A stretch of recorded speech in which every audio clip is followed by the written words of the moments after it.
lights are out, you stumble in the dark. You kept pushing on, but then you went too far. When your ship has sailed and all your dreams are lost, everything is wrong, you feel like it's your fault. Just remember, I will be there for you, baby. Remember, there's nothing out there to get you, don't forget it. When life throws lemons, just call on me. Just call on me. Just call on me.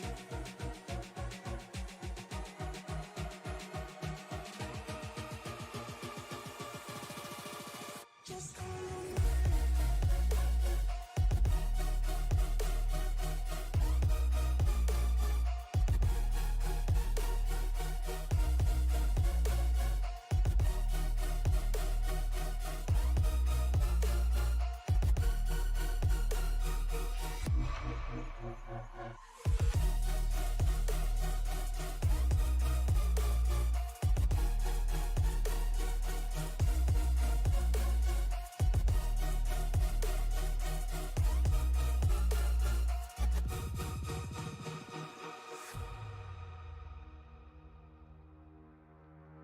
You're stronger now than you ever been. You gotta leave now, it's time to catch the wind. You will climb up high and look through the clouds. And when you're feeling low, I know you'll bounce back. Oh, and just remember, I will be there for you, baby. Remember, there's nothing out there to get you, don't forget it.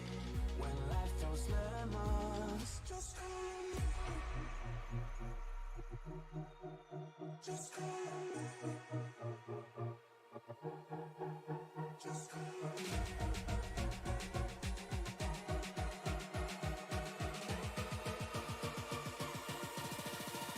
Just call on me.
Hello, race fans, and welcome to Las Vegas Motor Speedway. We are live here on Sim Racing Media, bringing you coverage of the Western States Racing League, running 107 laps here in Las Vegas. Who is going to be the one to gamble? Who's going to take advantage of, rolling the dice here of all the craps and chutes and ladders? I've never been to Vegas. Yeah, I'm Liam Irving, joined up in the booth by Mike DeMoney before I get too far away trying to start my own comedy show on one of these casinos. Let's get Mike up in the booth. Definitely, man. Well, it's good to be back here at Las Vegas. Last week, we saw a dominating performance from the returning Jacob Jensen, leading all of the laps at Phoenix. But judging by the crowd we have here tonight, I don't know that it's going to be quite that easy for him. When we talked with him, he's not super duper fond of Vegas. We've heard him say that about other tracks, and he got wins there last year, one of the 6 wins he got. But we're going to see. We've got a pretty big field here. Looks like upwards of 30 trucks going to be starting in Las Vegas. It's a tough one. It's really bumpy. It can really get that truck upset, especially on cold tires. Anticipate these guys getting into turns 3, coming up off of 4 on this first lap. getting a little sideways and, ensuing on the next restarts as well. Las Vegas is tough. Not your standard cookie cutter track, Mike. Yeah, no, it's definitely not. Last year, speaking of, you said Jacob Jensen won the race, but they still had, 7 leaders last year. So look for a lot of on-track passing and everybody trying to take advantage of when the pit cycles tend to come in.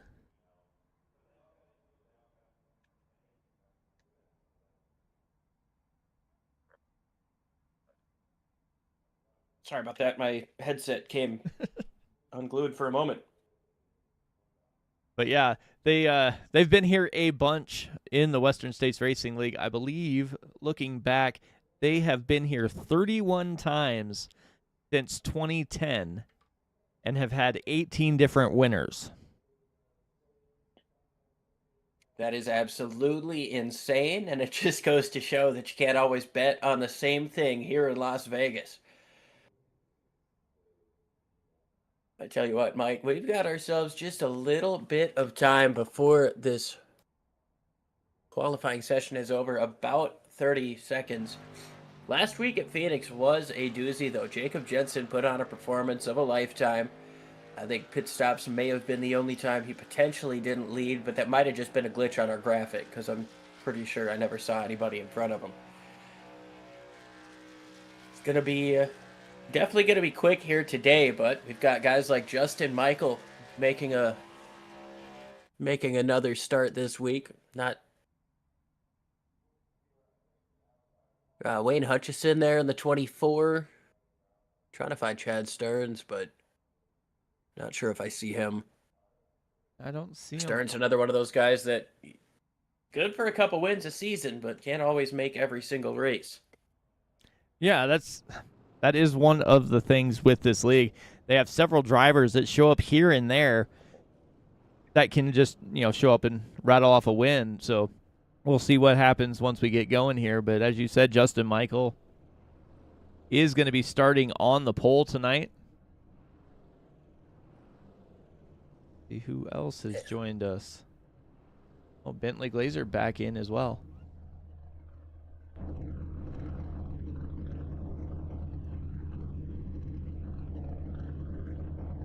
See that number 87, Daniel Defense. Sitting up on the front row, that's a Toyota Tundra. Gonna have Jacob Jensen to his outside. Go ahead and bring you the starting order here. Get you guys the grid with Michael and Jensen. P1 and 2. We've got Paul Crumray and Bentley Glazer making up row number 2. Row 3. Gonna have Scott Patton and Heath Smith. Chris Walker and Jeff Hollingsworth make up P7 and 8. And then rounding out your top 10, Earl Weaver and Ray Partridge.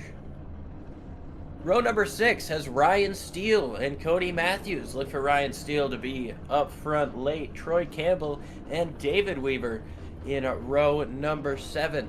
Todd Miles and James Dewar, a couple of guys who had some contact last week, looking for a better result. Charles Woods and John Kenyon. Charles Woods had a good finish on Icon on Sunday, looking to continue that on. Julian Ritchie and Wayne Fleet make up row number 10, followed by Ricky Bozer and Wayne Hutchison. We just talked about him in pre-race. Barry Phil and Brian Barnes led your points for a good portion of last year, followed by Keith Hovda and Daryl Scott, P25 and 26. William Fletcher and Scott Kukas make up row 14, followed by Keith Kelman, Ryan Patty. Todd McGregor will be the final driver on the starting grid, but it doesn't look like neither Ryan Patty or Todd McGregor have made the start. So, we get ready for 107 laps here in Las Vegas. This is, I believe, 161 and a half miles.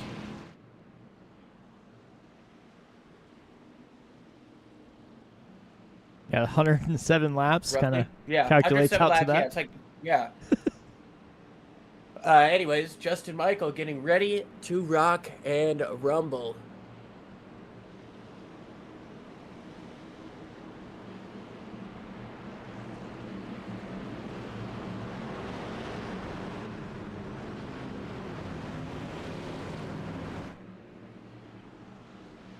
Race truck getting ready to make that hard left turn for the first time here today. Mr. Mike, ready to lead him down.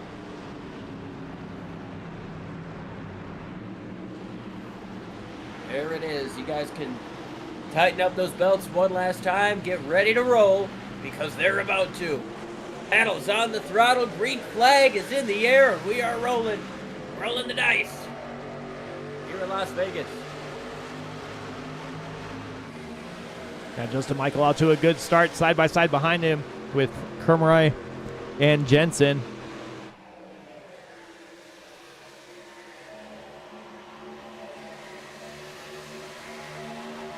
Side by side down the back as Kermeray gets to the inside. Pat tried to follow suit, slides up just a little bit. Watch for these guys to get sideways here. It looks like you've already got one down on the apron. That might have been Todd Miles. There was a yellow truck down there. He's fallen down through the order just a little bit. Looks like it was Miles in the 62. Still side by side for second place. Patton trying to use that arc to get down to the bottom and stay there. Kermeray is going to be able to get clear of Jacob Jensen off of 2. Side by side still for third. Now Patton. Bentley Glazer stays behind Jacob Jensen. Now he moves back down to the bottom.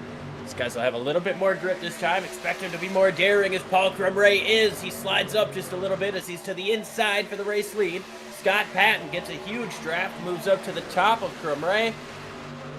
Justin Michael trying to block anywhere he can and not let these guys take his draft as they're still side by side for second place now. Yeah, side by side for second. Scott Patton trying to make that outside line work. We've seen Justin Michael go from the high side all the way down to the apron as they come through the front stretch. See if he does it again or if he's going to stick on the bottom this time as Paul Kermeray has the run. Yeah, if he's going to go top to bottom, he's got to hope it works better than it did for Kyle Larson. Jacob Jensen right now sits in 4th place, looking up to the outside of Kermeray, trying to take it away with a little bit more momentum through the center of the corner. He jumps back down, though, which, interesting to me. It's going to kill that momentum, but it's going to allow him later to drive down underneath people. I feel like now is a little bit early to kind of show that hand. Yeah, definitely sitting there going back and forth, trying to figure out the best line around this track. Jensen's trying to get a run. It's even. See if he can pull ahead here.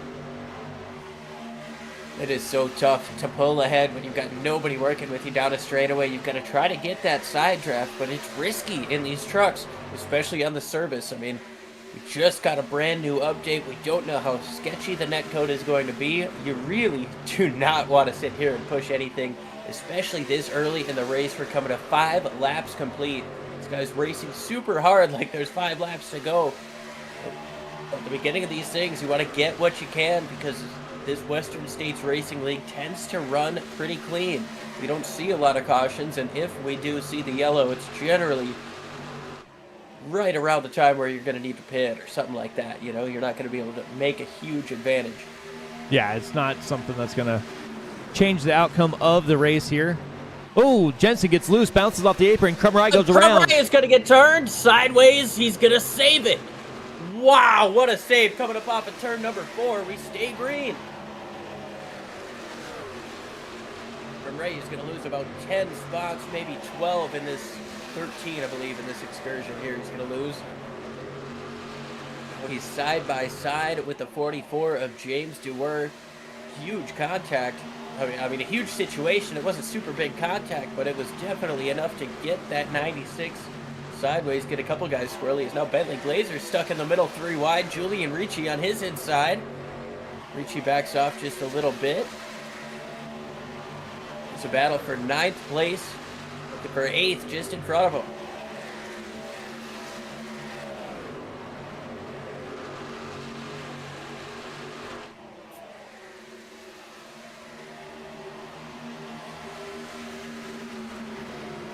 Really has not done much for separating themselves as they continue to stay virtually gridded like they were in the pace lap here. We've got side by side for 10th, side by side for 12th, for 14th as Kermeray is still trying to work his way back up forward. Yeah. Really sitting in the 14th position. He's down 11 from where he started. He was in 3rd place when that contact happened, got him sideways. Yeah, let's take a look at that real quick. Go back. If we can take a look. See Krumrie down on the bottom. Jensen up behind him on the outside here.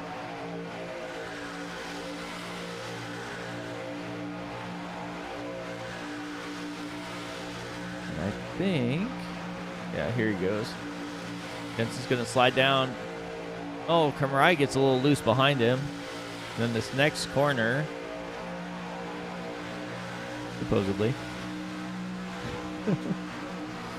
Oh, he does touch him just a little bit. Gets him squirrely, comes back up.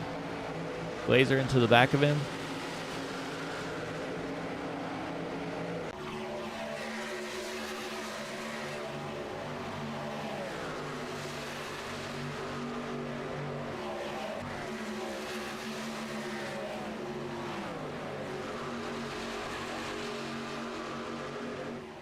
Julian Ricci leading this next group with Campbell, Krumrie, Woods, and Dior.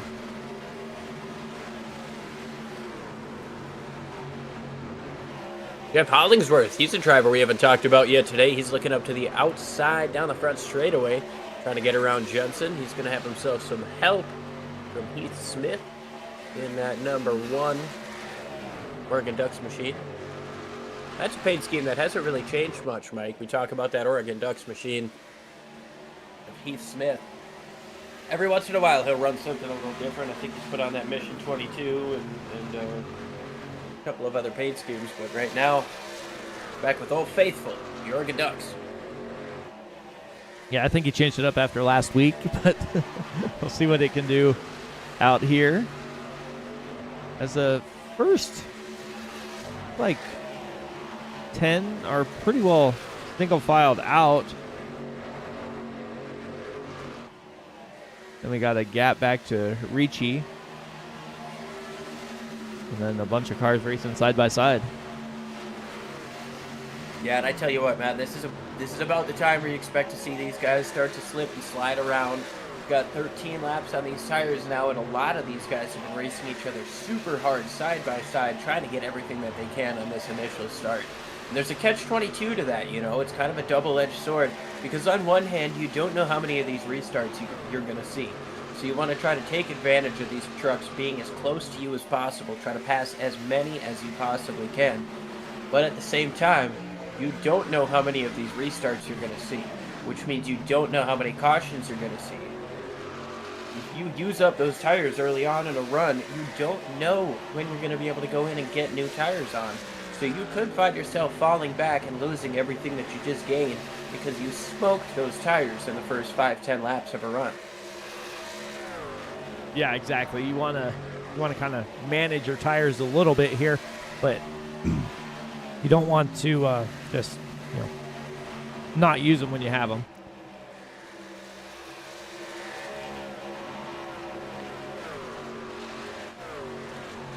Tire management is key at a track like Las Vegas here. I mean, the surface is old. Looking at almost 20 years, last repaved in 2007. iRacing, this is one of those tracks that they stay pretty good about keeping updated on its track surface. We've got a lot of bumps throughout the course of these corners, especially coming up off of turn number 2. Or right in the middle of turns 1 and 2. Like right before it switches from 1 to 2, wherever that border is. Yeah. You got a significant bump there, and then it does seem to want to tighten up on you coming up off of turn number 4.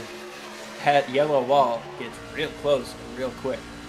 Take a look on board now with Cody Matthews running down the front straightaway into turn 1. He's got about 8/10 between him and Ray Partridge just in front of him.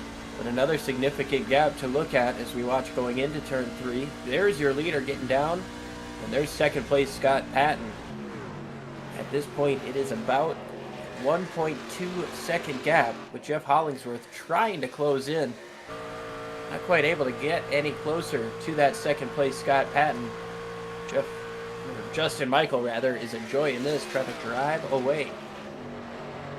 Yeah, Justin Michael doing Justin Michael things the way he shows up and tends to dominate some of these racetracks. You'll hear him say that he's not good at something, and then next thing you know, he's leading half the race. So I feel like that's a lot of these guys. We've got a league full of humble drivers.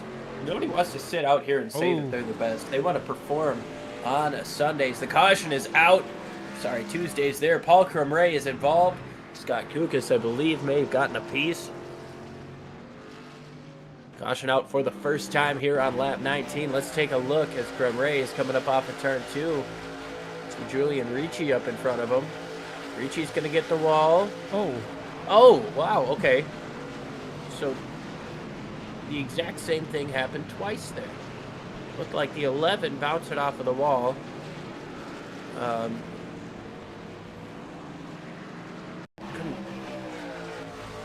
Yeah, so we're going to see Ricci and Kenyon both get into the wall here. Ricci comes down, and I believe that was some net code that got him into that other machine.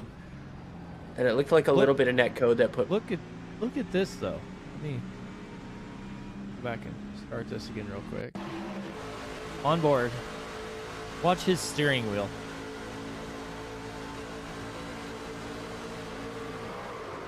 Like, oh, it's yeah, to the was right. Big loose.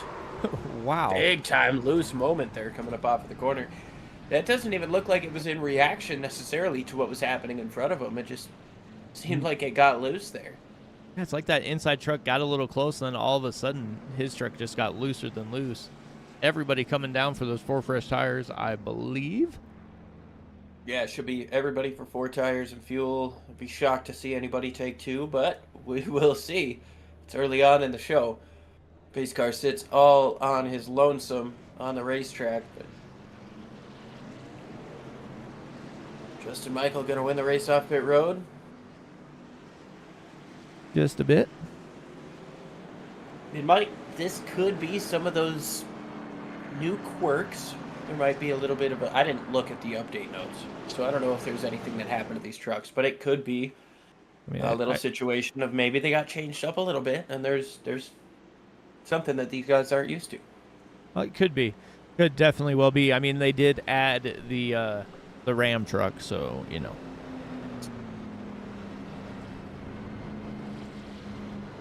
They could have updated some physics and stuff, and that's kind of caused some of it. You never know. You never know. Well, running our first caution here, we're currently on lap 20, and with these newer iRacing quicker cautions, we should be getting the one to green this time around. Mike, I'm pretty pleased with that. I know our sponsors aren't, but it does seem that most of our caution breaks are just about that 3-lap range. Don't often see them getting up to that 4-lap range to let everybody pit at the same time. I believe they take away a lap of pit stops or something like that. But yeah, it definitely makes it faster as those lights are off on that pace truck. We are double filed up, ready to roll once again. And you know, I don't want to sit here and pile on the guy, but I do feel like I just got to poke a little fun at Julian Ricci. He had himself a really bad race last weekend. I think was involved in 4 different cautions, and well, he's involved in the first one here today. Not the way he wants his race to start. There was supposed to be a joke in there, and then I started feeling bad, and I was just like, okay, let's go with stats, but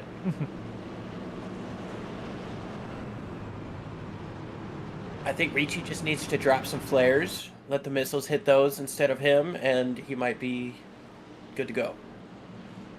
Right now, he's going to restart in the 27th position. He's going to have a little bit to overcome with that damage on the front of that machine. But a long way to go. 87 laps. 86 when we take the green flag. Justin Michael, Scott Patton, Jeff Hollingsworth, Jacob Jensen, and Heath Smith. The loud pedal is pushed down. And Justin Michael out to a lead again. Already a quarter of a second, working his way to half a second. Chaos back behind him as everybody's trying to get down to the bottom. Brian Barnes stuck up on the high line. See if he's going to stay there and keep his position. Like he does for the moment. Slicing and dicing. Kenyon moves down to the inside tried to for a moment. Sideways on his inside was the 48 machine down on his inside. Ricky Bozer, that's who it was. Everybody gets through turns 3 and 4 A-OK on these colder tires. We're going to keep on moving on. Bozer's worked his way up into the 11th position. A little bit of contact here as they're side by side for 4th place. More contact on the back straightaway. Brian Barnes sideways up the racetrack. He keeps her straight. That thing was headed straight towards the fence. Good heads-up driving by the 4. And you got to wonder when he gets back up to, who was that, Cody Matthews? No, that was Charles Woods in 98. No, that was Cody Matthews, sorry. Oh, around goes Jeff Hollingsworth down the front straightaway. Caution comes out. Comes back up the racetrack. More contact is being made. Actually, that was a follow-up wreck, a completely separate incident. That one does involve Charlie Woods.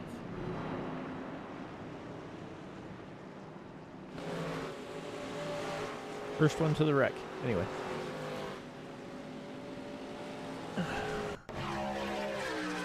take a look. Ryan Steele down to the inside. Oh. He comes up, tags the 97, almost turns him over. Wow. Oh, yeah. Oh, man. Yep. Okay, so he comes almost up the racetrack. It looked like everybody was getting checked up. Might have been Barry Phil getting into the back of Charles Woods there. This all happens way up in front of him. You're going to see... There's the smoke. There's the caution. Yeah, dude, everybody's just trying to get checked up. And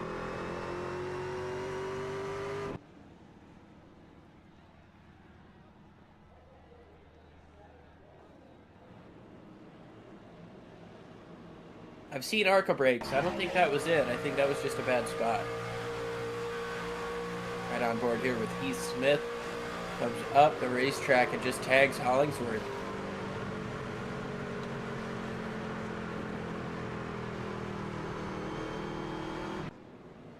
So quick caution out here the second time today.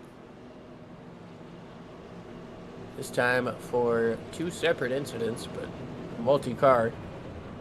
Accident going into turn 1. Started with Jeff Hollingsworth getting turned around. Charles Woods getting bumped and spun on arrival to the scene.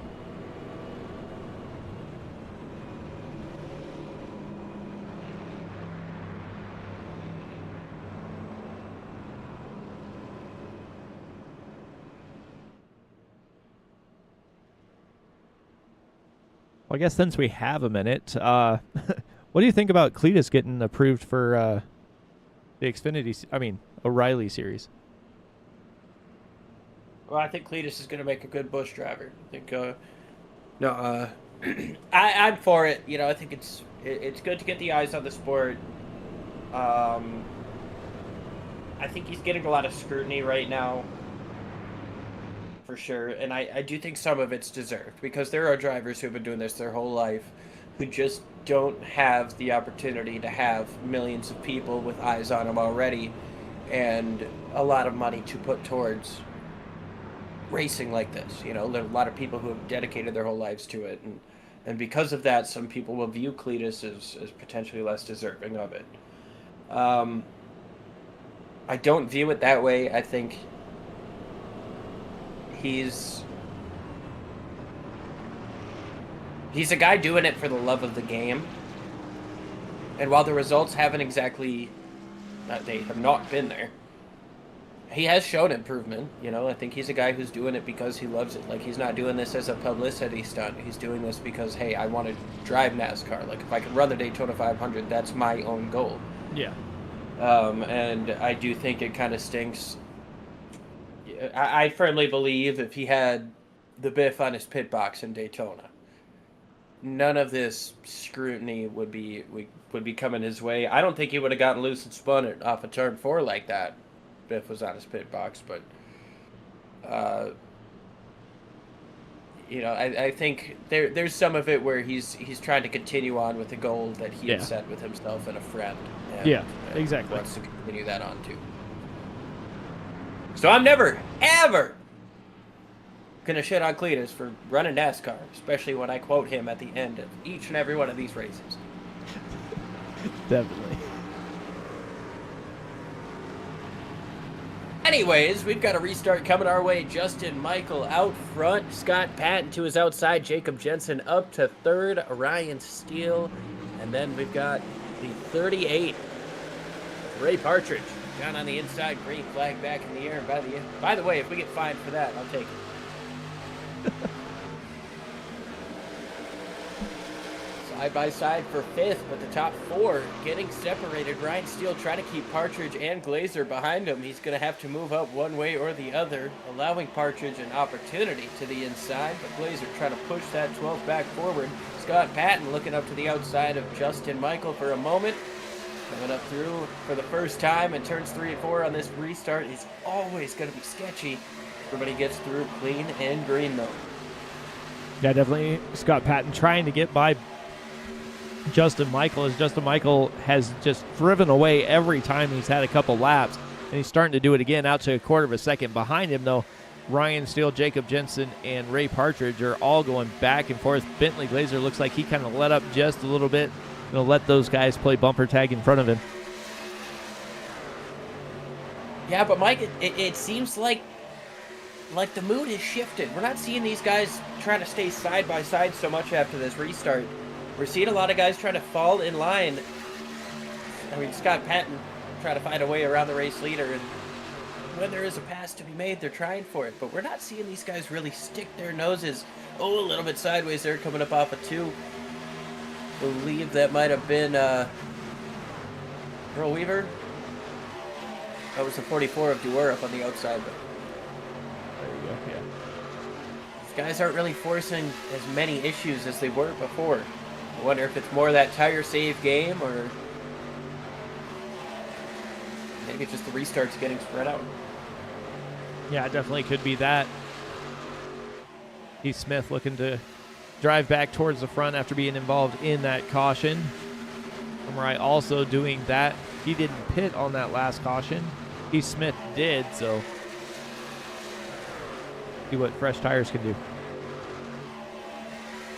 It looks like Smith just took fuel only when he came in on the pit stop that last time, so he could potentially be looking at trying to stretch this a little bit longer on fuel. So we take a look at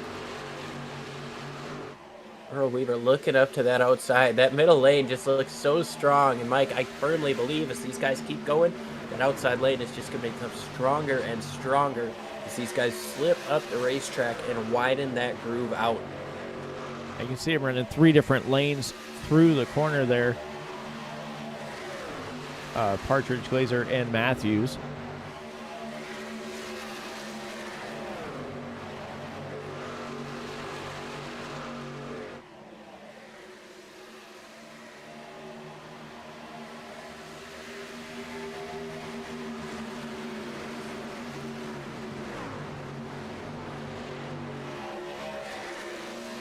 Smith working the inside on Weaver.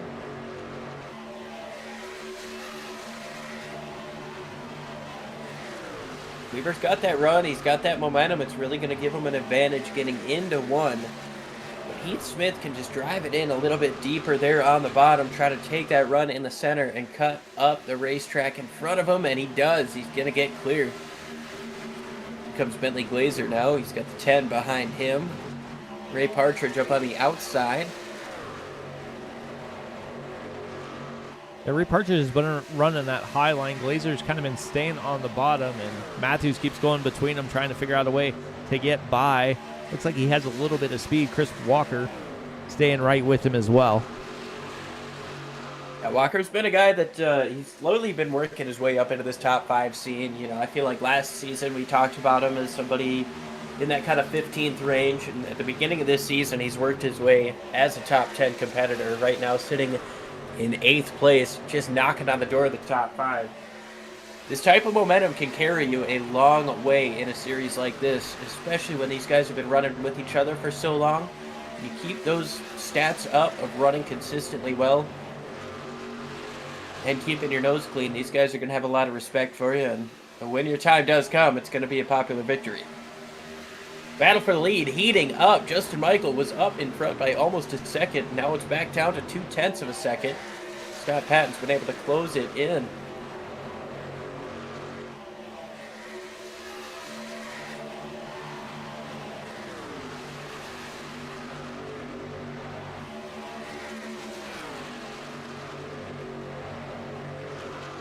They're definitely getting closer here.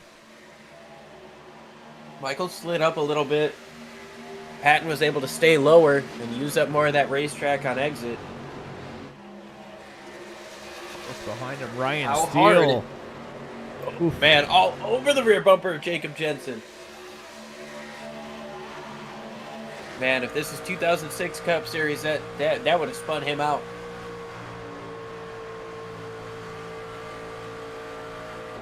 He was right there looking to get by. Probably wishes he was on EA Sports, could have hit that L2 intimidate button.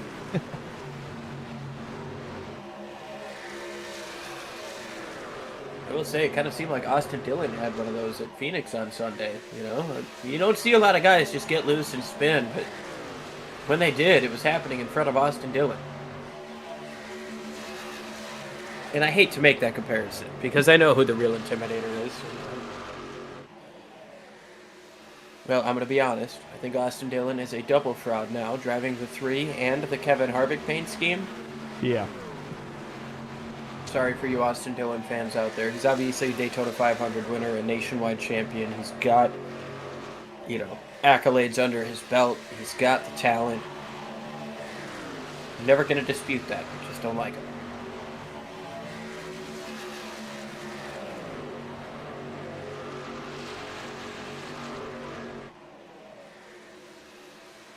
Deal still trying to work over Jacob Jensen, but we're kind of getting to that point now. We're not quite worn down on tires.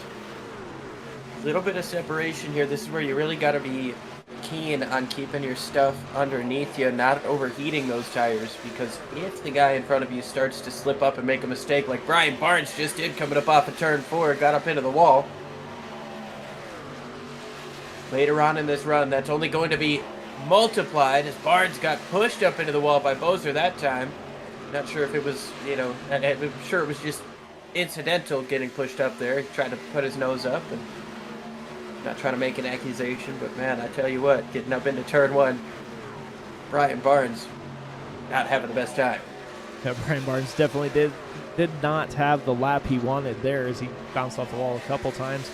Jeff Hollingsworth starting to close in after going for a tumble early in this race. I think he still has some damage on that 97 Ford. Yeah, a little bit of damage. He's not going to be able to have it all taken care of under these 2 cautions that we've seen so far. He's going to need a little bit more time to get that thing repaired. That being said, though, he's done a pretty good job of recovering. There wasn't a lot of damage after just getting spun. Nobody hit him. It was other contact with Charles Woods and I believe it was Bozer. Or no, Barry Phil, rather. Sorry. Yeah, Barry Phil, yep. Cody Matthews I thought he was going to try and go down to the inside of Partridge. Partridge goes down to the bottom. Matthews slides up the track, opening the door there for Bentley Glazer to take the bottom if he wants it. Have we made the Boy Meets World joke yet? I don't think so. No, well.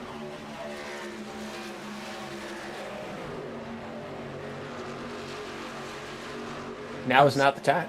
I haven't seen that show in a long time. So as he bounces off the wall.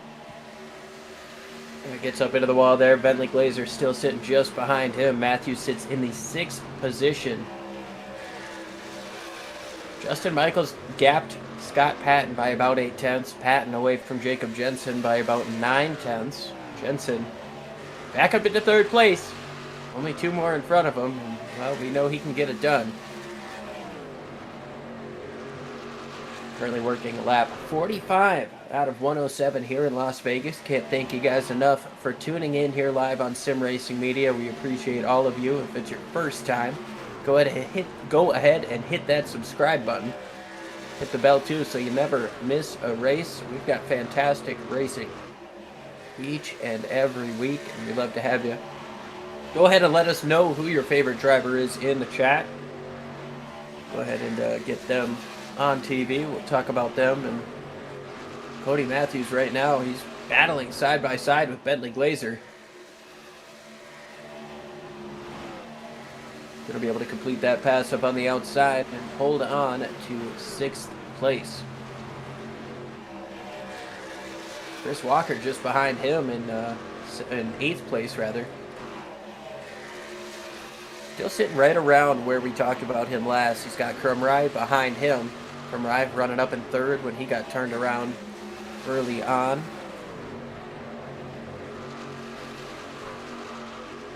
Look down to the inside of Walker.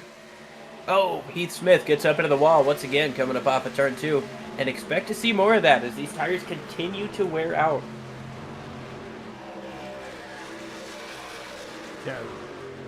Leaders last came down on lap 19, so they're definitely getting close to that 30 lap of tire, or 30 laps, but not green flag laps.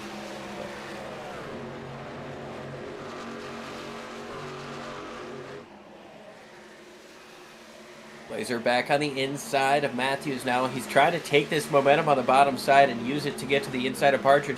Couldn't quite get to the bottom. Right there on entry, a little contact there with the 10. That's going to allow Walker to get to the inside there. Walker gets a little bit loose from Rye. Going to try to take advantage, nowhere to go. All over the back bumper of Walker, trying to push him into turn number 1 a little bit faster than the 10 to his outside. Heath Smith now looks up to the outside of Krumrai. Krumrai got the apron just a little bit. They get single filed out. Heath Smith right up next to that wall. Julian Ricci into the wall. He's a lap down. He's going to get out of the way here. Crazy action here happening in the mid-pack. Got Krumrai and Heath Smith involved in that lap 19 caution.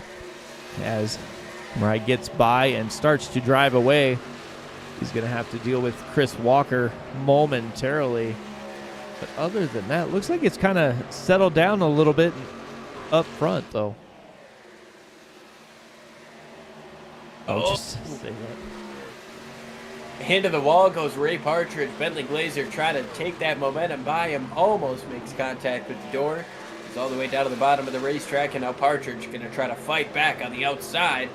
Looks like he's going to have that momentum coming up off of turn number 4. Partridge trying to hold on to 5th place. Bentley Glazer still there on his inside, trying to dive it into turns 1 and 2, but Partridge able to get the run that he wants, the arc that he wants, and Cody Matthews able to take advantage of Glazer being stuck on the inside. Yeah, Glazer trying to make that pass and kind of got a little, I wouldn't say a little bump, but sent himself down the track trying to stay out and away from Partridge there, and that cost him all that momentum. He's finally starting to build it back in that 13 truck, but just can't quite get back by.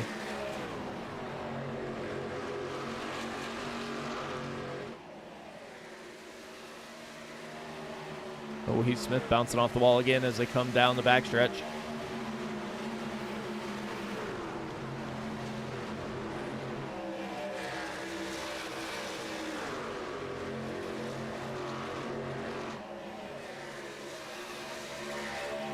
Scott Patton coming down pit lane. Like the pit window is open here now. 55 laps to go, and you got to wonder, is this close enough to make it to the end?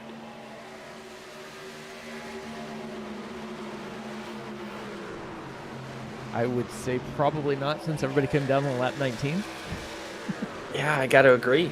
It's looking like we're going to have to make one more stop here. And are they looking to split this run into thirds? Is that what Patton was doing, or are we trying to make it into a one stop from here type of situation? I don't know. That's a quick stop, down and away.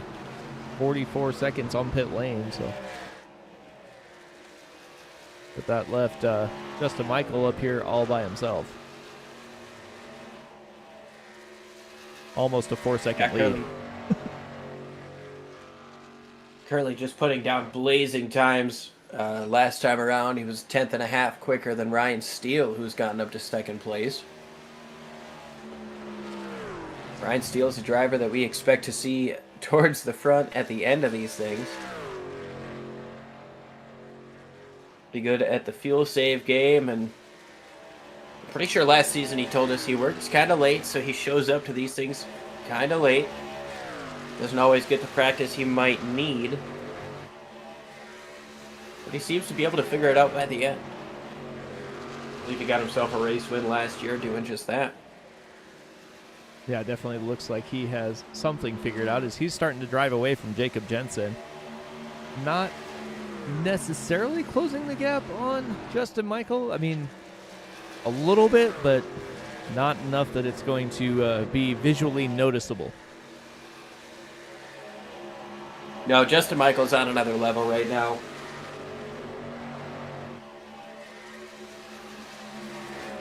Last time around, he was a third of a second quicker than second place Ryan Steele.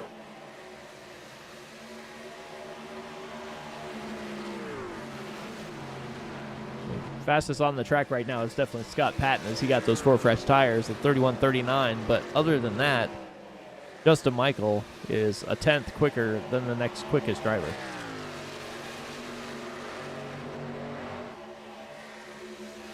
And I mean, that speaks volumes.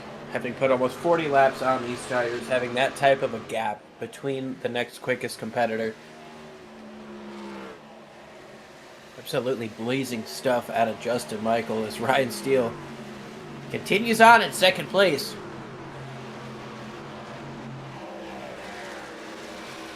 But you gotta wonder, what can you do in the second half of this one to try to bring it back in your favor?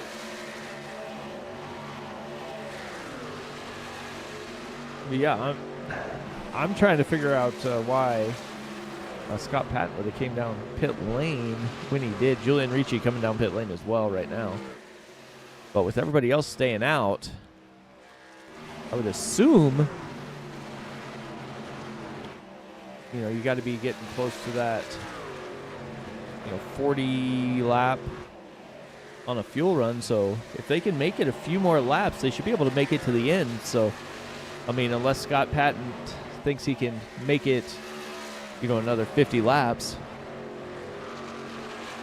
Well, he's a second and a half quicker. I don't think he thinks he can make it that long. I think he is going to try to two-stop this final stage, if you will. Justin Michael coming in pit lane.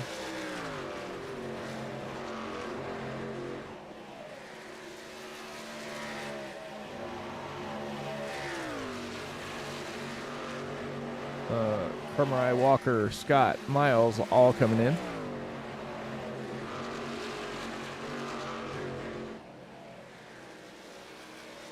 Michael from the race lead. 47 to go.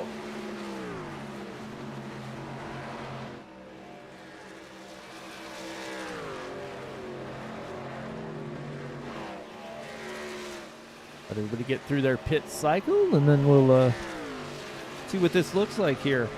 Glazer in, Dewar, Weavers, Kukas all coming in. Oh, caution is out. Caution is out. Problems down the back straightaway. Julian Ricci involved in another one.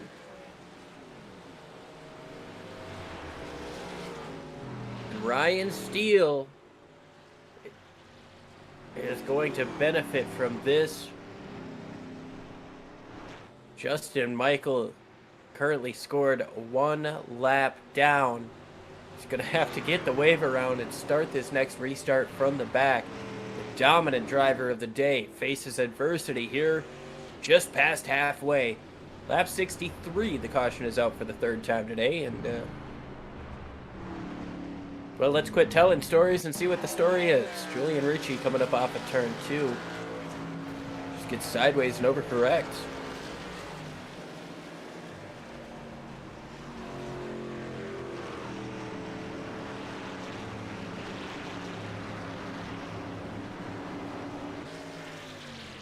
Let's take a look from the leader's point of view here.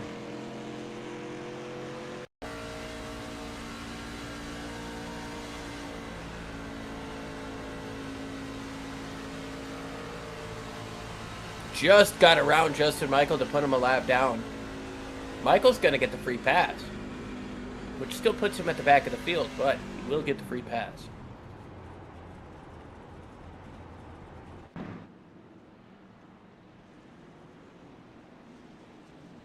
Now here's what I will say. I will bring up a stat. This is the 6th caution in the last 2 races that Julian Ricci has been a part of. However, this is really not indicative of who he is as a driver. You know, I mean, we've been doing this series for how long? And yeah, for a while. We've never seen a stretch like this out of anybody. No. No, Ricci's been here for a long time. This is not characteristic of his driving. So I do just want to say, while Julian Ricci has had himself some trouble over these last 2 weeks, it's easy to kind of, you know, poke fun. He is an incredibly talented driver. He continues to, you know, improve. It's just been a couple of really bad weeks just for a him. couple of rough weeks.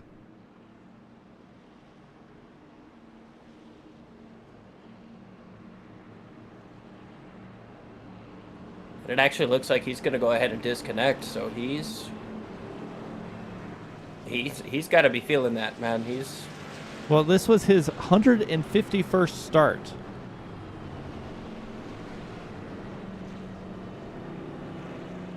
Yeah, I mean, a very experienced driver. He's a veteran in this series. He's more than proven himself as somebody who's worthy of being here. Man, I tell you what, I have had really tough stretches, and then, you know, sometimes, not saying that he did this, but sometimes I'll even go in there and I'll find myself in a chance to win, and I'll go do something stupid and wreck me and the leader. You know, sometimes you just lose your groove. He'll get it back.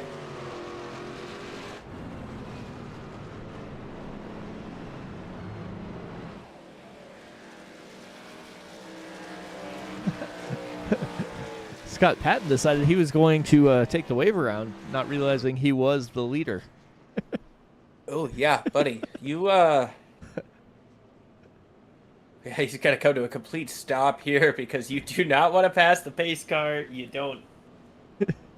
You basically just got gifted an opportunity you do not want to I mean, if lose out on this. I don't know. I mean, if I was Bentley Glazer, I might be like, hey, go ahead. Bye.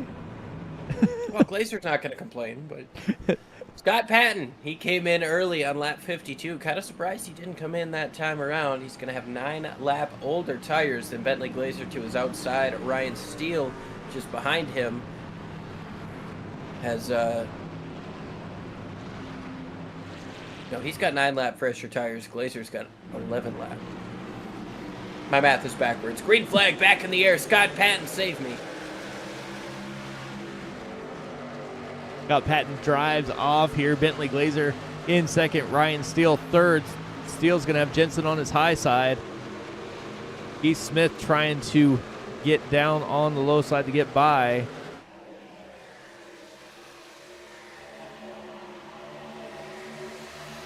Smith just looking there on the inside of Steele. Steele not giving him an inch. Jacob Jensen gets in there for second. Sideways is Partridge all the way down on the bottom of the racetrack. He's going to keep it saved out of harm's way. What a job by the 38 of Ray Partridge.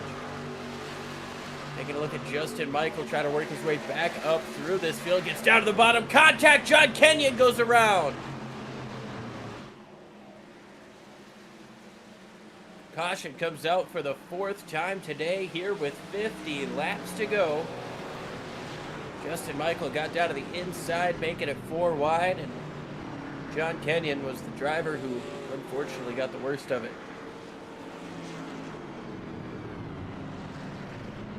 Wayne Fleet, I believe, is the one who made contact with him from the middle.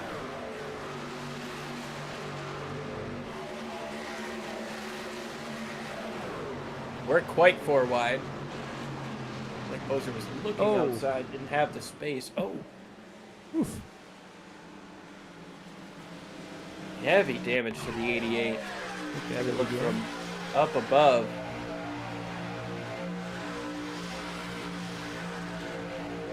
Little wiggle there. Yeah, I'm not sure if that was a little bit of looseness or if Wayne potentially reacted to the 87 being down on his inside, but It looked like he almost just like barely saw the 87, went, oh crap, and kind of moved the steering wheel just a little bit and kind of, you know,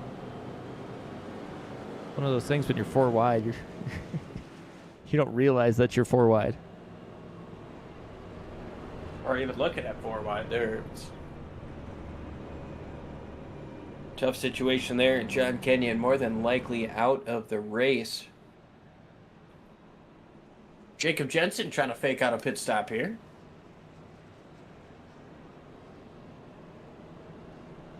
Justin Michael in. Could that be a fuel stop, potentially trying to make it to the end? Got, well, 40 laps to go this time around.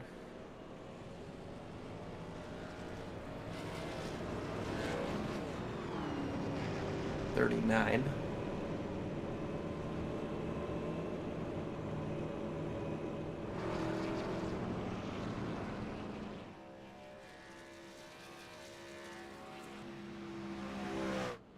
I'm still shocked that the Scott Patton machine hasn't come into pit. Yeah. Maybe you know something we don't. A lot of people know things I don't. Getting pulled around by the pace truck there.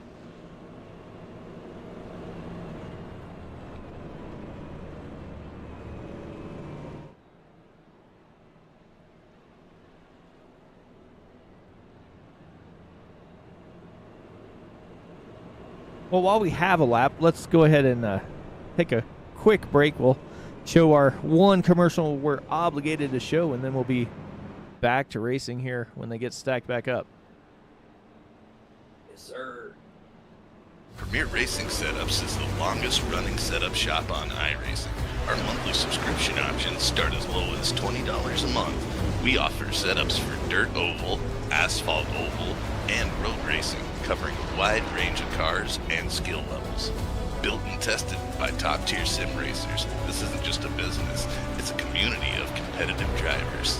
If you want to better your iRacing experience, head over to PremierRacingSetups.com today. And remember, if you don't get one, you're going to chase one.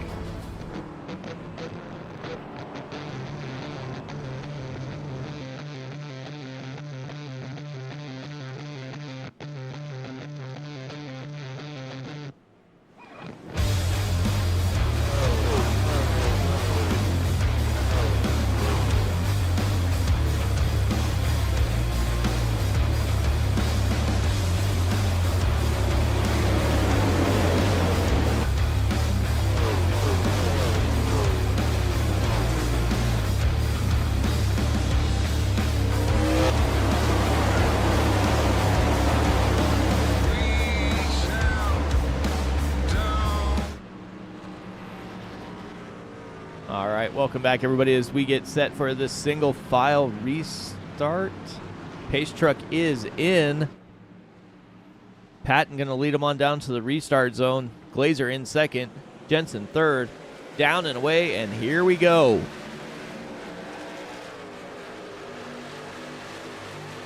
$37 laps to go here in Las Vegas, just about 50 miles.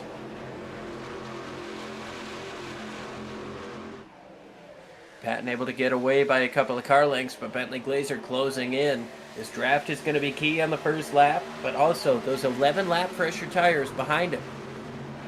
Caution's going to come out already. We got problems with the 10. Cody Matthews into the outside wall, spinning. Little help there from the number one machine.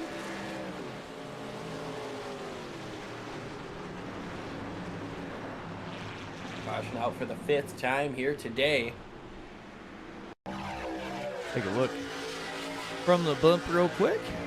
You can see Heath Smith go down to the inside. Just gets stuck right on that left rear quarter. And I do feel like the blimp and Chopper, they're one of the better ways to tell the story. You know, you can see the different lines that people are running. You can kind of see who moves up and who moves down. I know it's not the most realistic angle because not everybody has a blimp 200 feet up above the racetrack, but Yeah. you're right on board there with Heath Smith. Didn't really even seem like that contact slowing him up. Doesn't look like it.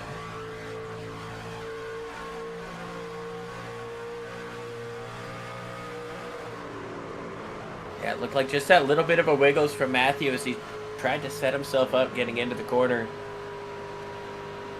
Set up for that contact there.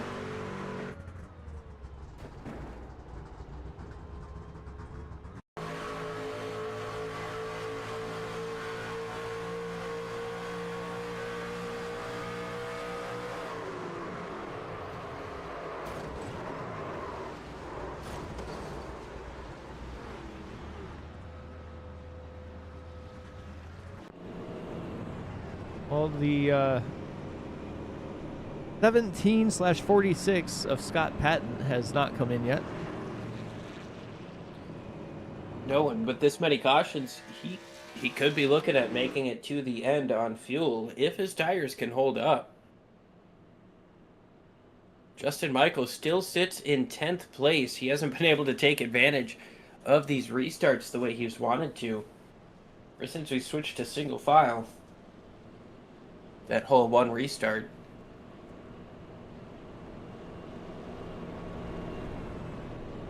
Yeah, 5 cautions for 14 laps. 1 lead change.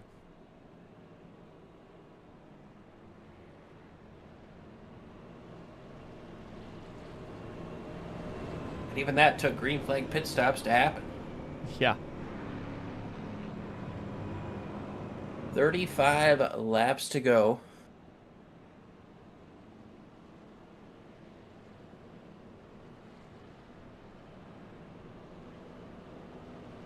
34 this time around. Should be getting the 1 to green. Lights are off on the iRacing pace truck.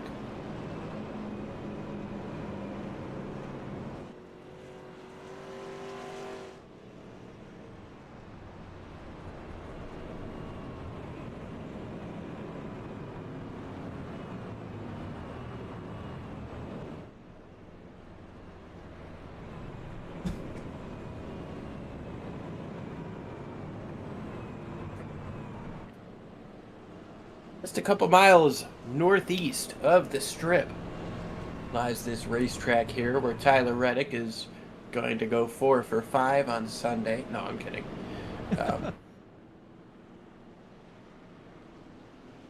Kidding about the Reddick part. This is actually pretty close to the strip, so, you know, if you find yourself wanting to go to the Vegas race, probably find yourself a cheap hotel on the strip and just not gamble. Said no one ever.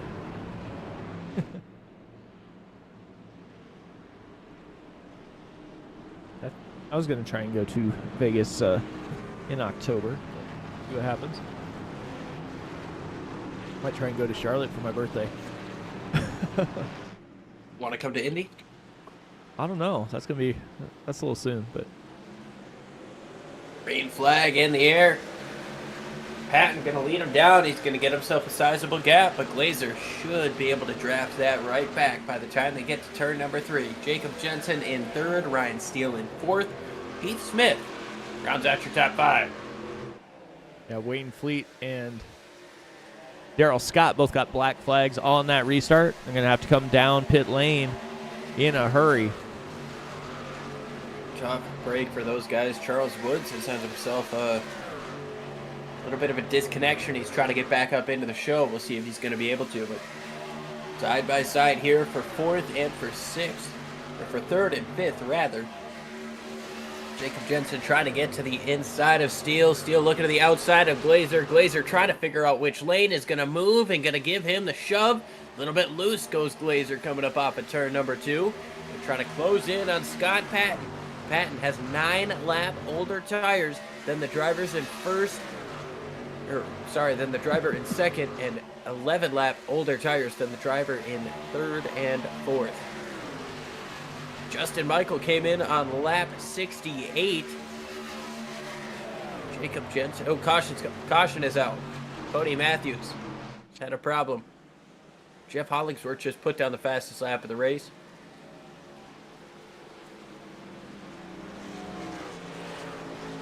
Caution's out once again here, lap 77 of 107. Oh. Let's take a look, see what happened to Cody here.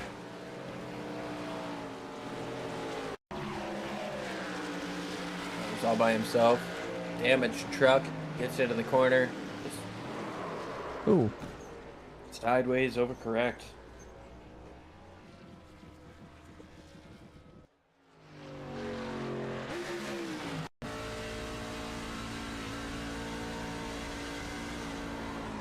Yeah, he didn't even turn that thing in. It got sideways. Those are rough. Yeah, I mean, that truck was so torn up from the previous incident. He was just trying to survive and make it to the next yellow, and yeah, unfortunately, it became the next yellow. Yeah, he tried to jump to the pits as quick as he could to not bring out that caution, but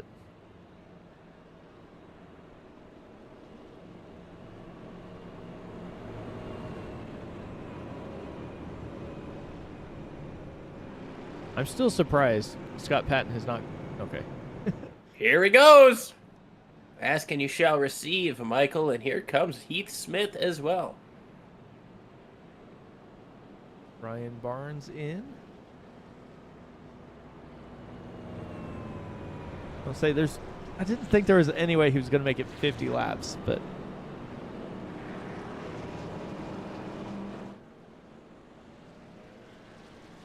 I think he just wanted the tire advantage. yeah.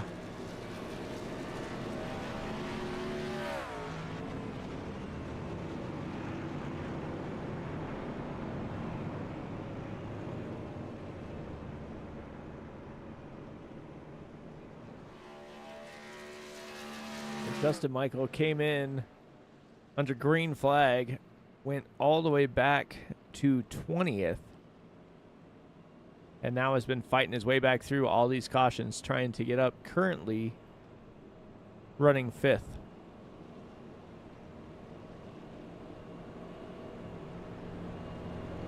Now with just under 30 laps to go. Let's not forget about Scott Patton. Just came in, made that pit stop. He's going to have some of the freshest tires on the circuit. It looks like he will come He's out. going to be able to take those up to the front. It looks like he'll come out 15th.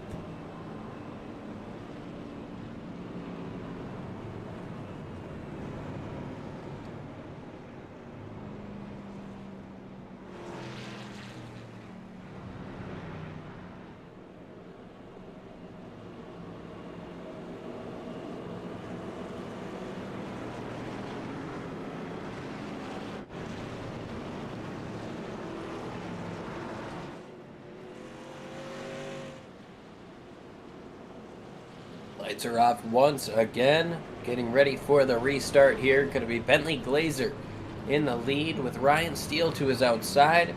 Jacob Jensen in third. Jeff Hollingsworth in fourth. And Justin Michael back up to fifth.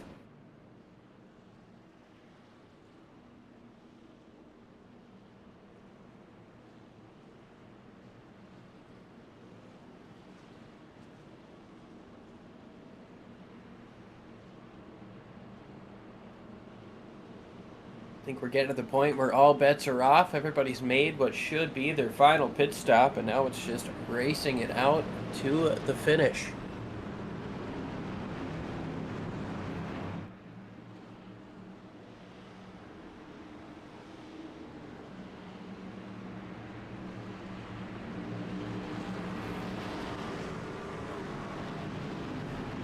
Pace car's going to make that hard left turn once again. Bentley Glazer leads him down. Jacob Jensen right behind him. To his outside is Ryan Steele. Inside lane gets a restart. Couldn't think of where it was from, but it was damn good. As here we go, Justin Michael to the inside of Jacob Jensen. There's contact. Michael down on the apron, but he's going to be able to secure third place from Ryan Steele. Or is he? Steele comes back up on the outside. Bentley Glazer playing a little cat and mouse there on that inside lane. Jacob Jensen a little slow to go in the box. Justin Michael taking advantage, went side by Contact side. in the back. Heath Smith Oh is my. around. You can see that coming in the back of the screen. They were looking 4 and almost 5 wide, getting into turn 3. Heath Smith was the big loser there. Keeps it out of the inside wall, but there's some left front damage on that one machine.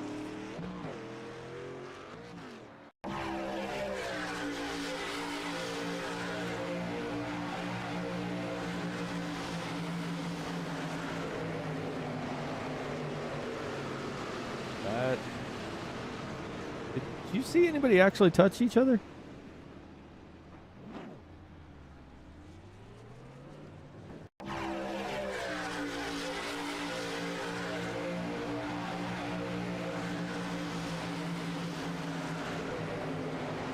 Yeah, I mean, that was everywhere in front of Heath, but there's not much he could do.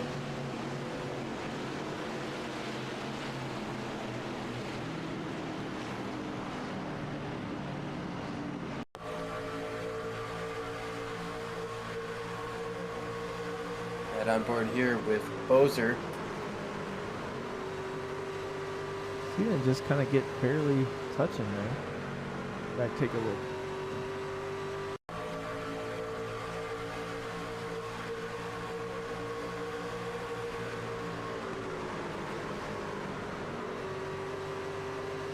I'm actually not sure how Smith was the one to go around off of all that. Yeah, I have no idea. He might have just locked out the brakes and could have just been one of those situations there.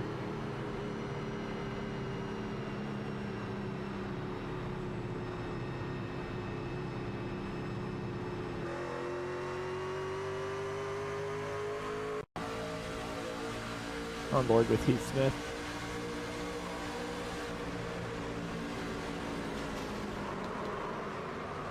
Yeah, no, the contact just turned him around.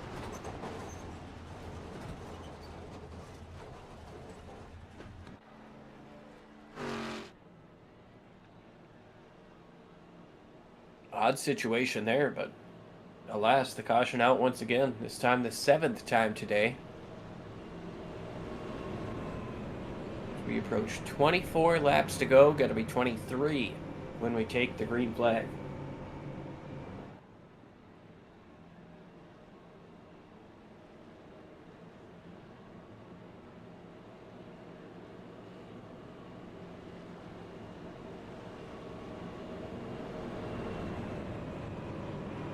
Four different leaders today.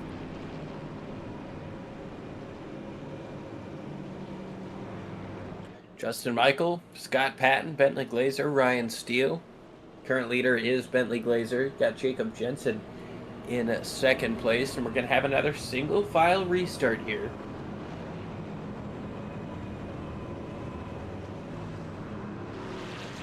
So we've got Glazer, Jensen, Steele, Justin Michael, Jeff Hollingsworth,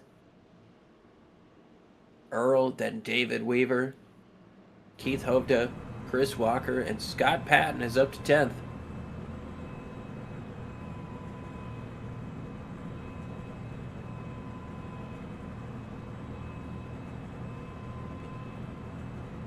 Scott Patton is the first driver on the freshest tires, came in on lap 78. 17 laps later than what your race leader came in on.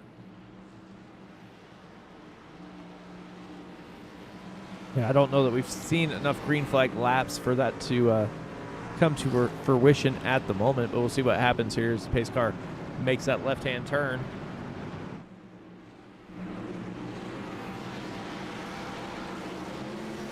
Into the zone, green flag is out. Glazer gonna lead him down, but Jensen seemed to have that one scouted. Doesn't let him get too far away. Definitely not. Justin Michael goes down to the inside, going to get by Ryan Steele. Ryan Steele going to try and battle back on the high side. Michael knows he's got to get this done as quick as possible because Scott Patton is coming fast. He's up to 8th right now. He's side by side with Weaver. Got one of them, now going to try to take it from the other. To get clear of David Weaver. Now here it comes on the inside of Earl. takes away 6th place.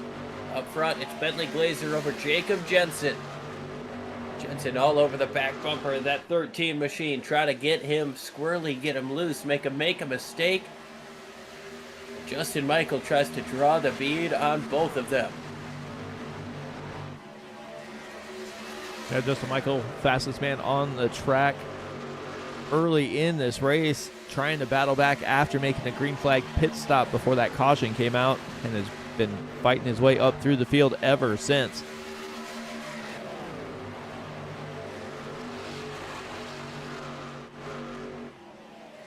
Scott Patton, fastest lap of the race, just that last time around, only a couple hundredths quicker than Justin Michael. Doing a pretty good job here from where he's at as Michael try to figure out a way around Jacob Jensen. Cost him a little bit of time there getting into turns 3 and 4, trying to make it back up on the exit. Looks up to the outside, nothing quite doing. 20 laps to go as they cross the stripe. Here comes Michael looking up to the outside of Jensen. Patton looking down to the inside of Hollingsworth. Patton trying to throw his name in the hat after he just ran the fastest lap of the race one more time. He's getting faster as this race goes on. Hollingsworth goes down to the inside. Jensen also on the apron. Justin Michael trying to close in on Bentley Glazer after getting by Jacob Jensen. Ryan Steele gets around Jensen. Here comes Patton up on the outside of Jensen as well. Steele into third. Contact there, or maybe some net code, puts Jensen down the racetrack. Patton now looking down to the inside of Ryan Steele, trying to take away third place. He's right behind Justin Michael. Side by 18 to go. Side by side they go as they come to the stripe. Patton trying to close in. Steele trying to hang tough on the high side. Jensen trying to battle back after losing second here. These guys are leaving it all on the track as they come down the backstretch one more time. First place Glazer, second place Michael, third place Patton. Hollingsworth makes a move down to the inside of Jacob Jensen. Contact is made. Jensen big sideways, still sideways, trying to hold on. Gonna keep it out of the outside wall. Almost hits Hollingsworth, trying to correct that car. He's gonna be able to keep it straight, keep it clean and green. We'll see if there's any bad blood as those guys get back together, getting into turns 1 and 2. Meanwhile, the top 3 doing everything they can to change hands, but not quite doing so just yet. No, Bentley Glazer trying to drive the wheels off of that 13 Chevy. Justin Michael, Scott Patton on the fresher tires. Both pitted 7 to, oh my gosh, what, almost 20 laps fresher tires on Scott Patton's car. Yeah, like you said, a lot of those laps were run under yellow. However, laps are still laps. They're side by side for the lead now as Justin Michael's trying to take it away from Bentley Glazer. That's a 7-lap tire difference. Michael down on the bottom, Glazer up on the top, trying to hold it steady, keep that outside momentum. He's going to be able to keep that momentum for now. Scott Patton getting a shove from the 12 of Ryan Steele, going to allow them to get closer to this lead battle. 15 laps to go here in Las Vegas. Bentley Glazer tried to hold on to that outside lane on older tires. Scott Patton trying to figure out which way to go. Patton down to the bottom, trying to make it 3 wide for the lead. 3 wide on the bottom. Patton throwing his name in there, trying to clear. Still tight up with Justin Michael. Contact is made there between Michael and Glazer. They're still 3 wide for a moment. Now the top 2 get back and clear. Continuing to race for it. Ryan Steele back up in this battle. And as Jeff Hollingsworth and Jacob Jensen see this getting larger and larger in their mirror, looks like Jacob Jensen is trying to get a little bit of a notice to the back bumper of that 97. Trying to throw as much weight as he can to the front end of that 97 to get back in line here. But Ryan Steele trying to close Justin out on the high side. He was barely clear, if he was, coming up off of turn number 4. Barely clear coming out of the tri-oval. Going to get in front of Glazer and take over the race lead. And now Scott Patton in that 46 trying to follow suit. Down there on the bottom. doesn't quite have the momentum, and Steele is going to move up to the outside to push that 13 of Glazer. Up the racetrack they both go. Scott Patton could be able to get clear of both of them.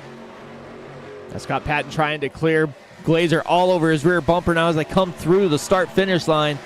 Ryan Steele trying to close in, and Jeff Hollingsworth throwing his name back in after losing a bunch of ground after getting tangled up with Jacob Jensen. Yeah, both guys had to slow down. Both guys sped it right back up. Got a battle for the lead heating up once again. 12 laps to go, going to be 11. When they cross the stripe, Scott Patton has 10 lap fresher tires than the race leader. A lot of those laps were under caution, yes, but Justin Michael was also the driver who was able to drive away about 4 seconds before the first pit stop and that second caution of the day. See if Scott Patton can use these tires to get around him, or if Justin Michael is going to be able to be the master of tire saving over the course of these next 10 laps, 15 miles. Yeah, definitely, as we've been watching this, behind this group, Ray Partridge and Brian Barnes have been closing in with Paul Krumrye as well, as they're trying to get up in here and try and break up this lead pack here. The harder the race, the slower they go. That's going to allow this group to get bigger up in the front. Jacob Jensen, Jeff Hollingsworth making contact. You know those guys aren't going to race each other super nice. More contact on the back straightaway. Jensen gets down to the inside, going to get clear. Now, I'm not sure. Yeah, Jeff said he got up into the wall there, and that's why he came back into Jacob. Yeah, it looked like he brushed the wall, kind of came down the track. Jensen able to get by. Hollingsworth kind of let off to let him have that position. Yeah, he immediately came on the radio, acknowledged that as a mistake and not an intent. As the caution has come out once again, this changes everything. Mike Caution is out here with less than 10 laps to go. Scott Kukas, I believe, is the victim this time around.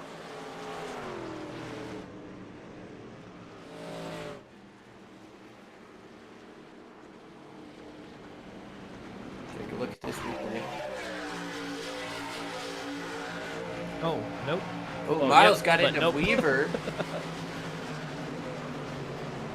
I believe that was Miles. Scott Kukas and the 16 of Weaver caught up in this one, and yes, that was Todd Miles.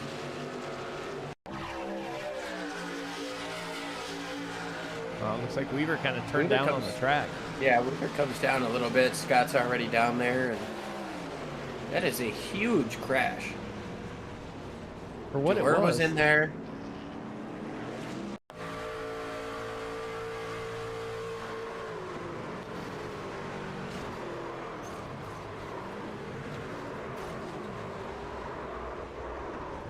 '24 got a piece of it. See a couple of them bouncing up off of the outside wall. That's at least a 5-car pileup.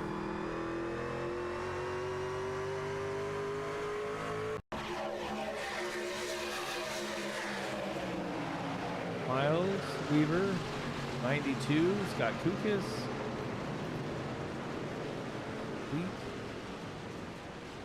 Bozer down there on the bottom. Bozer turned left trying to avoid it.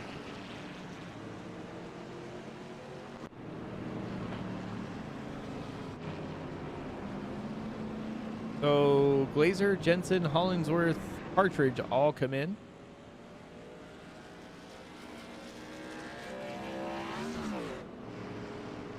Justin Michael, Scott Patton, Brian Barnes, Paul Krumrye, Earl Weaver, Todd Miles, Wayne Hutchison, and David Weaver all stay out.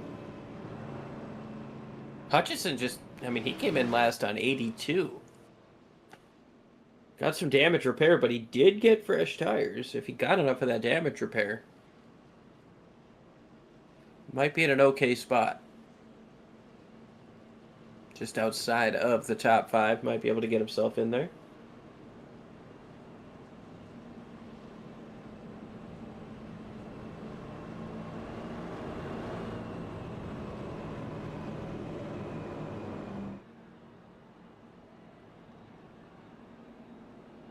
Brian Barnes currently running P3, biggest mover of the race, up 21 spots.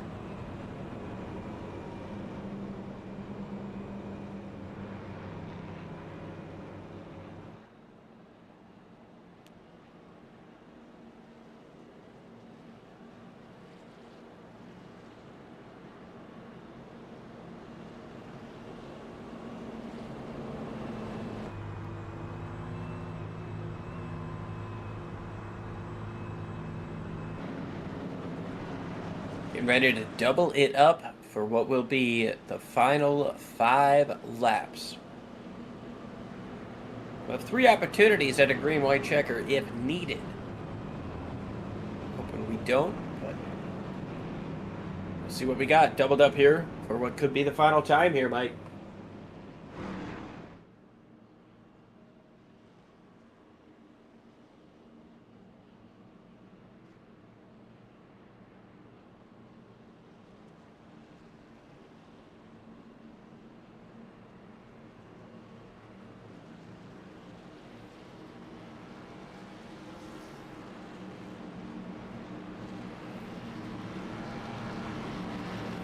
What happens here?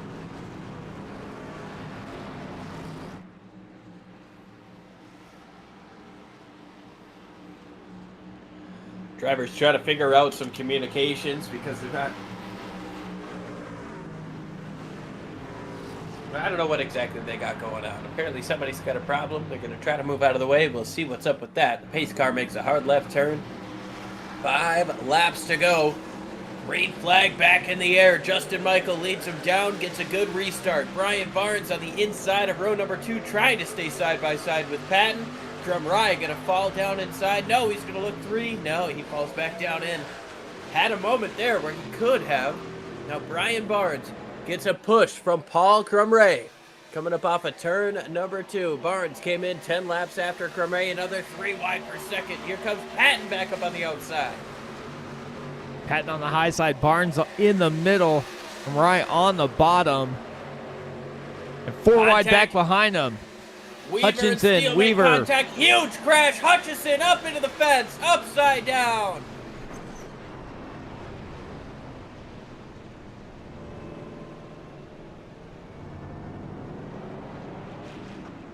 Big Wow. crash here on the front straightaway, and we're going to overtime.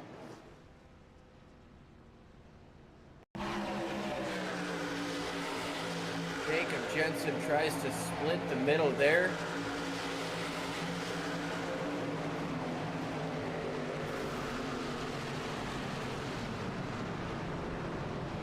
Well, it worked for him, but everybody else involved in that did not get away.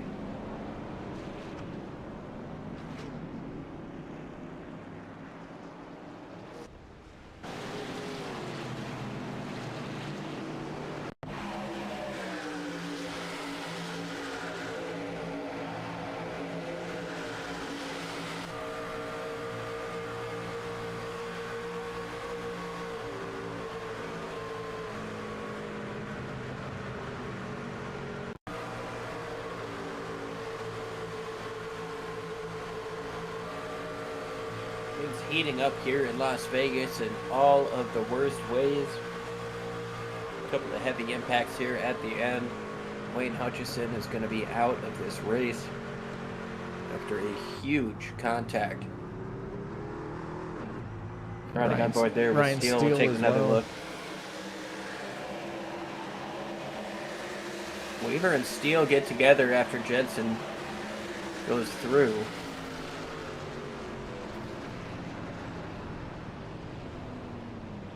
On board with Steele.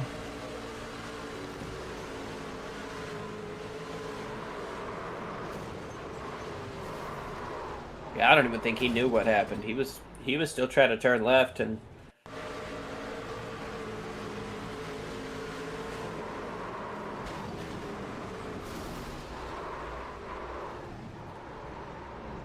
let's do one more.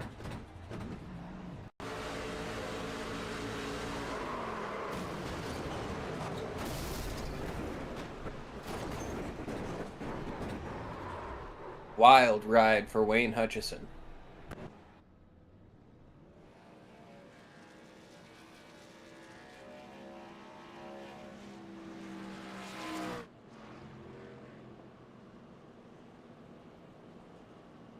Yeah, definitely don't think Jacob made any friends there.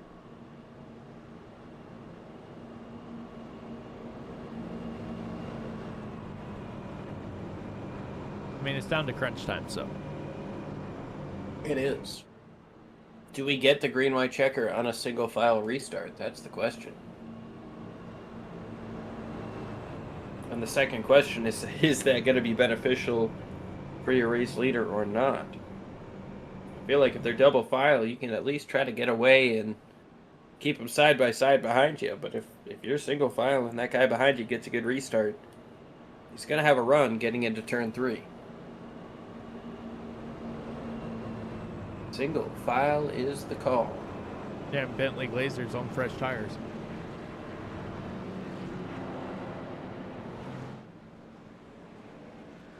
My goodness. I didn't even realize he got his way up to 3rd place through all that calamity. Up to 3rd place on fresh tires coming in on lap 100. Currently running lap 107. This would be the scheduled distance, and we are doubled up. But this would be the scheduled distance if not for overtime. Got the potential for 2 more attempts if needed.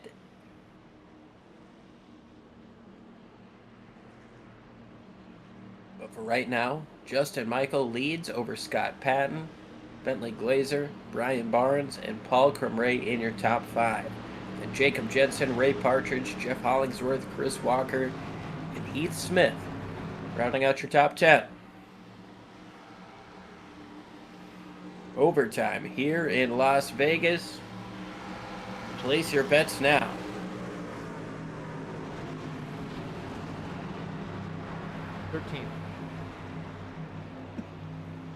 It's a very lucky number. See if it works out.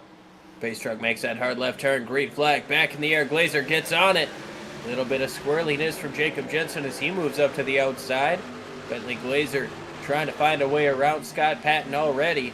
Looks up to the outside. Going to try to get his momentum coming up through turns 1 and 2. Patton, however, all the way up to the back bumper of Justin Michael. He moves down to the inside. Bentley Glazer stays with Michael. Where does Glazer want to go? Patton down to the inside for the race lead. Coming to the white flag. Glazer's going to find a moment. He's going to find an opportunity almost to get to the inside. All over the back bumper of Patton. 1 lap to go. Contact Justin Michael around along with Scott Patton. Jacob Jensen's going to get through. Brian Barnes in 2nd place. Paul Crumray up to 3rd. Bentley Glazer going to fall back to 5th. Side by side for 5th with Partridge. Jacob Jensen. He's going to get another one. The seas part in front of him. He's going to come up off of turn 4 and steal one in Las Vegas. 2nd place, Brian Barnes, and Paul Crumray finishes 3rd.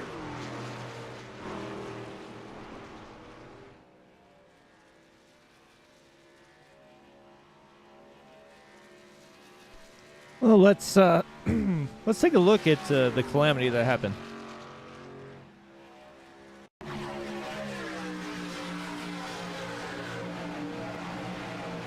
Oh. Glazer got into Michael a little bit, turned him up into Patton. And then they spun down just out of Jacob Jensen's way. He's going to burn it down on the front straightaway once again.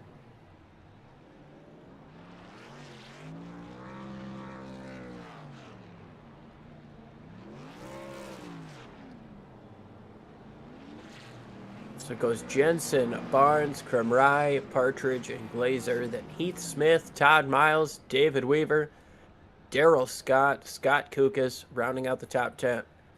Keith Hovda, Earl Weaver, Chris Walker, Justin Michael, Scott Patton, Jeff Hollingsworth, Barry Phil, Ryan Steele, James Dewar, Wayne Hutchison, then Ricky Bozer, Wayne Fleet, Keith Kellman, Charles Woods, Cody Matthews, John Kenyon, Julian Ritchie, Troy Campbell, and William Fletcher rounding out the drivers who started this race.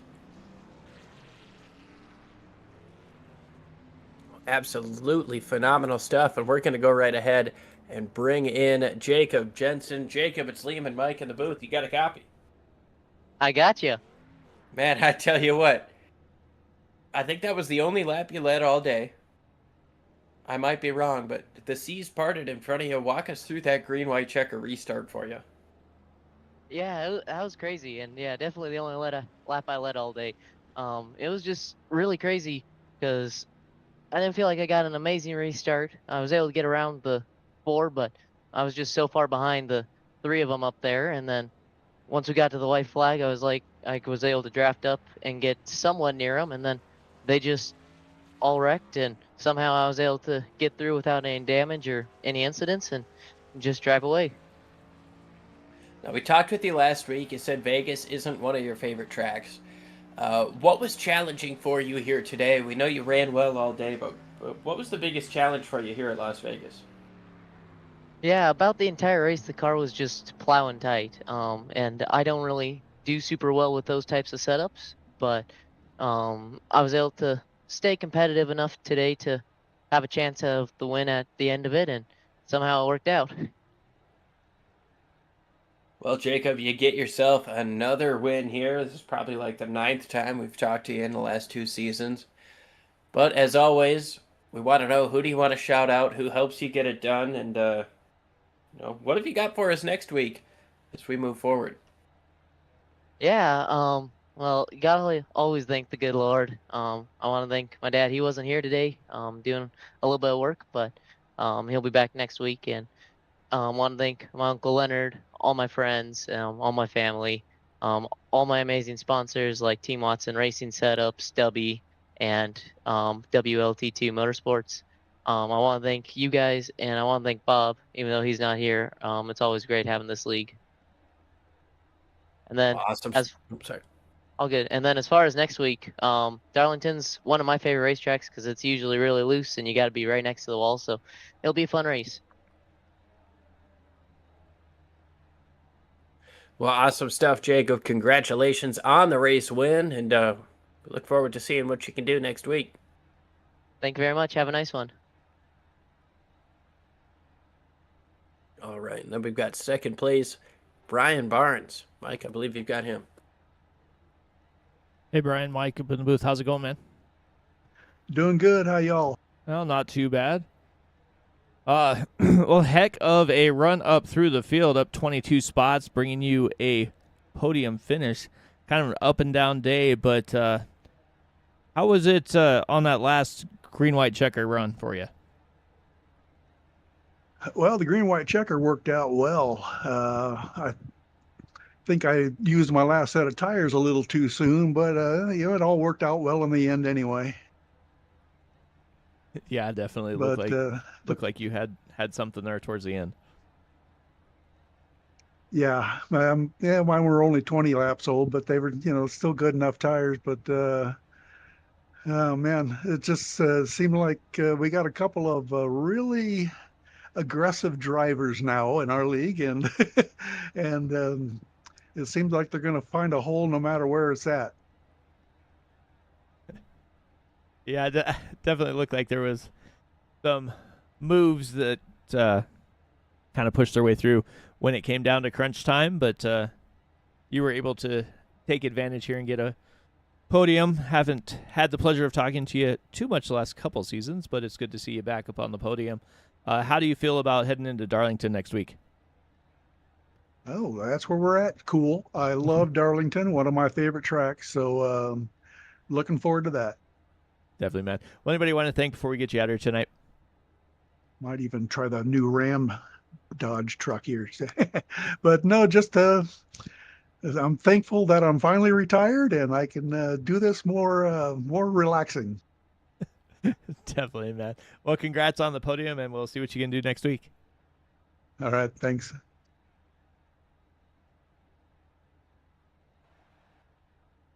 All right, and then we've got Paul Crumry. PK had himself an up and down day. It's Liam and Mike in the booth. You got a copy? Yes, sir, I do. Well, you started up front, you ran up front, then you had a little bit of contact that put you towards the back, and from there on out, it was just grind, grind, grind. Yeah, it Walk was with crazy. us, through the start of the race and what it took to get through the field, especially on those longer green flag runs. Well, I just actually I just got a new wheel, so I got the new direct drive T818 from Thrustmaster. So Ooh. This is the second race tonight I've run. I've run third spot both races tonight, so I'm still getting adjusted to the direct drive.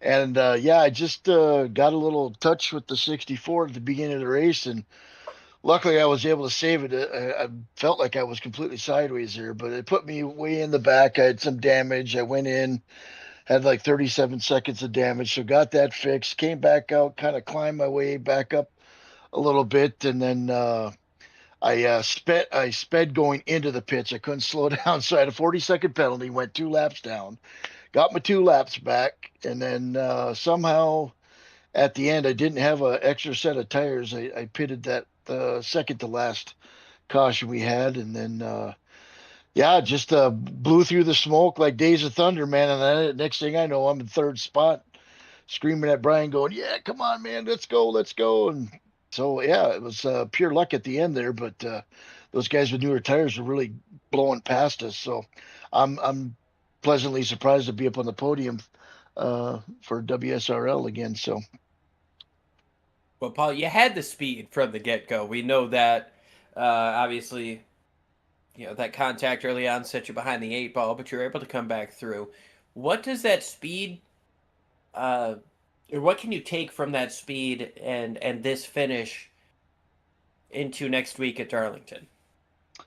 Darlington, well, here you race against not only the track but the drivers. But Darlington, you really got to race the track there and be smart. And turns 3 and 4 are just brutal sometimes when you got a lot of trucks going into that corner. So you could have all the speed in the world unless you save some tires and kind of race that track, and keep in mind, the speed isn't everything on that track. So it is fast, but it's a tricky track. Like they say, it's a lady in black. It'll scrape your truck up pretty bad there. So just gonna have to watch this, watch the corners really good and back them off a little bit further, and be able to try to come back and at least get a top 10 out of that track. I love Darlington. It's been, a lot of people don't like it, but I'm really excited to go back there.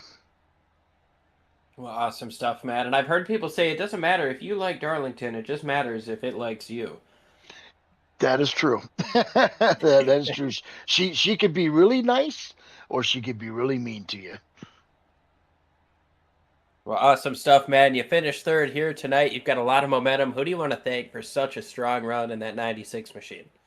Well, I'd like to thank actually Thrustmaster for building an awesome rig that I put together. But all my guys at OGR, Jeff and Bentley, who look like they got a little wrecked out there, and Chris and all the guys on my team in WSRL. Bob for putting on this great show, and then the broadcast. I love watching the broadcast. You guys do an amazing job, so I appreciate all you guys. So Well, we appreciate you, Paul, and as long as you keep on putting on shows like that, I think the broadcast kind of sells itself. well, we'll try to keep her going, man. We'll just keep this momentum going and see what we can give you. Well, awesome stuff, man. Congrats on the podium, and we'll talk to you again soon. All right, thanks a lot, guys.